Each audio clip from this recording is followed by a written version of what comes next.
बिहार विधानसभा का बजट सत्र चल रहा है और इसमें दोपहर के बाद जो है बिहार के डिप्टी सीएम सह वित्त मंत्री तारकिशोर प्रसाद जो हैं वो दोपहर के बाद जो है बजट पेश करेंगे। इनका दूसरा कार्यकाल होगा बजट पेश करने का।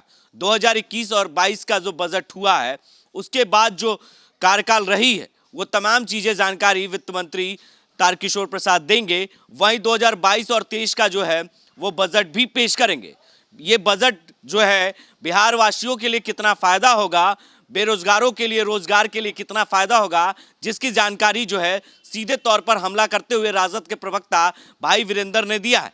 कहा कि ये बजट पे अभी कुछ कहना उचित नहीं है, बजट पेश होने के बाद ही हम लोग कुछ कह पाएंगे, क्योंकि बजट जो पेश होगा उसमें कि बिहार के लोगों को कितना फायदा होने वाला है ये तो आने वाला वक्त बताएगा, क्योंकि बस कुछ घंटों के बाद जो है ये बजट पेश हो जाएगा।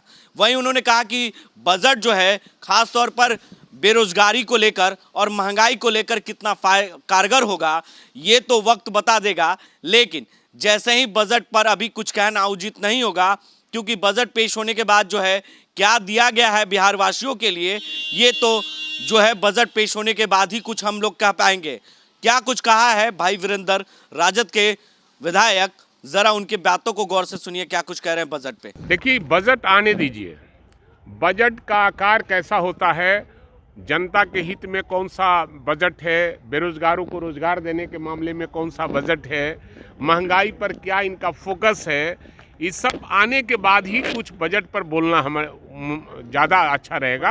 अभी कोई सलाह देंगे तो सरकार हमारी सलाह मानेगी नहीं, लेकिन जब बजट पेश हो जाएगा उसके बाद आती है तब हम उस पर प्रतिक्रिया देने का काम। किस चीज़ पर ज़्यादा फोकस होना चाहिए सर इस बजट में? बेरोजगारों को रोजगार देने के मामले में फोकस होना चाहिए। किसानों के जो अधिप्राप्ति का मामला है वो अधिप्राप्ति ढंग से नहीं हो पा रहा है, जैसे तैसे हो रहा है। जो सरकार ने तय की है धान की कीमत, वो धान की कीमत नहीं दे पा रही है सरकार, और बिचौलियों से बेचना पड़ रहा है किसानों को बेबस होकर।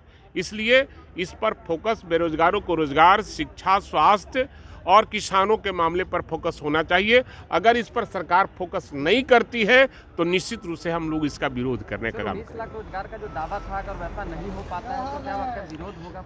निश्चित रूप से सरकार तो पिछले चुनाव में अपना घोषणा की थी कि 19 लाख बेरोजगारों को रोजगार देंगे, लेकिन क्या 1 साल से सवा साल हो गए, 1.5 साल होने जा रहे हैं और अभी तक एक भी रोजगार नहीं मिल पाया है।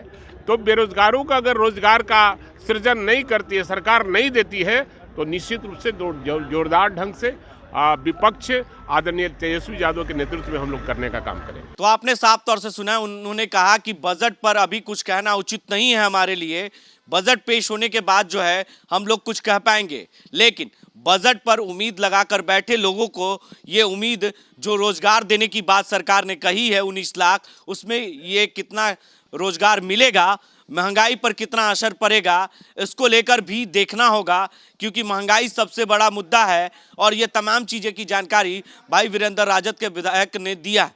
और बजट बस दोपहर के वक्त ये पेश होना है और बजट पेश होने के बाद जो अपडेट आएंगे वो हम अपने दर्शकों से ज़रूर साझा करेंगे। तब तक के लिए आप बने रहे 10 न्यूज़ के साथ और देखते रहें 10 न्यूज़।